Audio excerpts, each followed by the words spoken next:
Manipur Chief Minister N. Biren Singh today inspected the work progress of Kaishampa Junction, Thong Nambonbi stretch of Nambol River. The Manipur government is currently taking up a rejuvenation and conservation of Nambol River project to restore Nambol River to a younger landscape. Trees were planted along the Nambol River stretch from Wahingbam Lekai to Kaishampa Junction during the inspection visit by CM Biren. Minister of Forest and Environment Awangwo Nyumai, MLAs and state government officials accompanied Biren during the inspection. Speaking to media persons on the sidelines of the visit, the Chief Minister said that the rejuvenation and conservation of Nambol River project with an estimated cost of around Rs 95 crore is being taken up along the polluted stretch of the river from Iroishemba to Hairangoithong area. He said the project is so far successful. Under the project, sewage pipelines would be laid on both sides of the river from Iroishemba to Mongshangai, he said. All Manipur Students' Union today commemorated the 55th Hunger Marches Day or Chaklam Khongchat, paying rich floral tribute to the four martyrs at the memorial site located at Pishum Chinga in Imphal. The observation started with an invocation song at the site in the early hours. MSU flag was hoisted at 8 a.m. at the site before starting the function. The main event was held at MSU headquarters located inside DM College campus.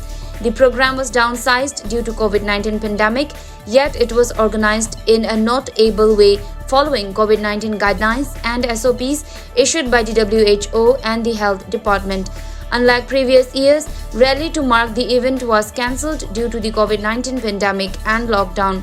Former office bearers of MSU, families and kin of the martyrs attended the observation.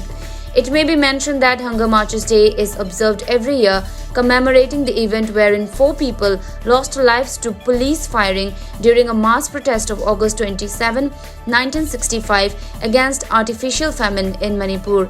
As a part of the observation, students donated blood at RIMS and Janims hospitals. MSU President Peter Lashram on the occasion appealed to all people who could not attend the event to light candle in the evening at every residential gates in honor of the 4 martyrs. A woman carrying a stillborn baby in a very serious medical condition was rushed on a bamboo stretcher by villagers to the district hospital Churachandpur early this morning. The woman has been identified of Hanglep village under Hanglep subdivision in Churachandpur district. The report said the baby died inside the mother's womb in the wee hours during an unsuccessful delivery attempt. The villagers took her on a makeshift bamboo stretch to the hospital about 100 km from the district headquarters. Khelakhong Apunba Development Association (KADA) has strongly condemned the assault on Mohammad Nasir Khan, aged 29 years, a truck driver from Khelakhong Mamang Lekai under Mayang Imphal police station. He was allegedly brutally beaten up by ASI K. Umajit and his team of Mayang Imphal police station on the night of August 25th last. The cops were in plain clothes when the incident took place. Reportedly, the incident happened as Mohammad Nasir Khan was returning from Dimapur in a sand-laden truck. It is said that the cops asked cash from the truck driver. KADA urged the government to take up stringent action against the erring police personnel within 48 hours. NPP National President Conrad Sangma yesterday expelled NPP's Manipur Unit President Thangmin Len Kipgen and others for allegedly going against the constitution of the party. Meghalaya CM Conrad K. Sangma stated that the former president of the Manipur State Unit, Thangmin Len Kipgen, has acted against the constitution of the party by going ahead with the party's internal elections and announcing it. Conrad Sangma said that a show cause notice was issued to them and they were informed that they should not go ahead with the elections as it was not as per the constitution of the NPP. However, despite the warning given in writing, the NPP leaders led by Kipgen went ahead with the elections. Sangma said the act amounted to violation of the party's constitution and therefore there was no option left but to expel Kipgen and others involved. Sangma informed that in order to ensure that the office continues, the NPP has appointed N. Khyasi, who is also the Tribal Affairs Minister in the N. Biren Singh-led government, as the interim president. He added that elections to the state unit will take place soon. A road mishap occurred today along Imphal-More highway when a timber-laden truck fell into a deep gorge in Wapi village area of More in Technopal district. However, no casualty was reported in the accident, according to our More correspondent. The truck with registration number MN015040 was heading towards Imphal from More when it met with the accident this morning at around 11. The driver of the vehicle was identified as Thokchom Hemjit of Papal Mayai Lekai under Thobal district. The report also said a team of More police rushed to the site to take stock of the situation. Ayangba Nahalup Wangmataba Sorok Makha today removed and cleaned up garbage piled up at different places of Thobal Wangmataba Ward number 2.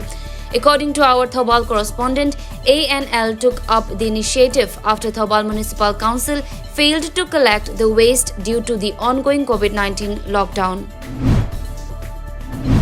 Cookie Film Development Association extended monetary aid to Chasad villagers who fell victims to a major arson attack on March 16, 2020.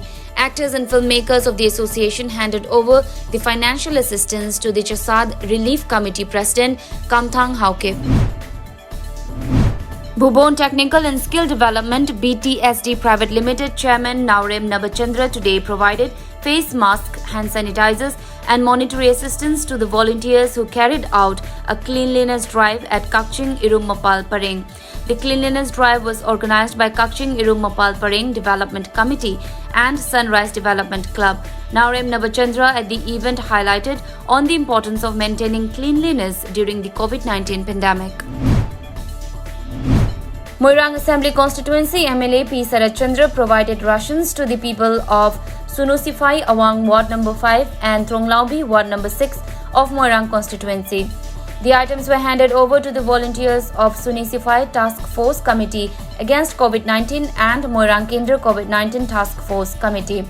MLA P. Sarachandra Singh, Fubala Gram Panchayat Ward number 5 member and Ram Singh Meitai and volunteers of Tronglaubi Moirang Kendra COVID-19 Task Force Committee were present during the distribution. MLA Sarachandra urged the masses to follow COVID-19 norms like social distancing, using face masks and hand sanitizers. Deputy Commissioner of Thobal District and Bandana yesterday declared Khangabuk Part 1 Sanilo Lekai in Khangabuk Assembly Constituency under Thobal District a containment zone banning entry and exit of people, initiating active surveillance of COVID-19 cases. This comes after 7 residents of Khangabuk Part 1 Sanilo Lekai have tested COVID-19 positive. DC and Bandana warned that violation of the containment measures will be punished under Section 188 of Indian Penal Code 1860. A New Zealand court sentenced a man who killed 51 Muslim worshippers in New Zealand's deadliest shooting to life in prison without parole. The first time such a sentence has been handed down in the country. Brenton Tarrant, a 29-year-old Australian, admitted to 51 charges of murder, 40 counts of attempted murder, and 1 charge of committing a terrorist attack during the 2019 shooting rampage at 2 Christchurch Mosque, which he live-streamed on Facebook. According to media reports, High Court Judge Cameron Mander today said in Christian Church that a finite term would not be sufficient. COVID-19 can affect almost all organs and not just the lungs, and the initial symptoms may be totally unrelated to chest complaints, said experts at AIIMS yesterday. According to media reports, the AIIMS experts stressed that classification of cases into mild, moderate and severe categories based just on respiratory symptoms should be relooked to include other organ involvement. The AIIMS experts were discussing the various possible extrapulmonary complications of COVID-19 during the weekly national clinical grand rounds organized in collaboration with Niti Aayog. AIIMS Director Dr. Guleria said that 8 months into COVID-19 and we have been able to learn a lot, and accordingly strategies are being changed from time to time. From what we thought of as viral pneumonia has a lot of other manifestations which are beyond the lungs, he added. He also said that pulmonary manifestations continue to dominate as far as the majority of COVID-19 cases are concerned. However, there is a significant number of patients who would present with manifestations which may be along with pulmonary manifestations or may be without pulmonary manifestations. The experts presented a number of cases in which the patients were labeled as asymptomatic or mild COVID but had serious life-threatening extrapulmonary manifestations like stroke and heart blocks.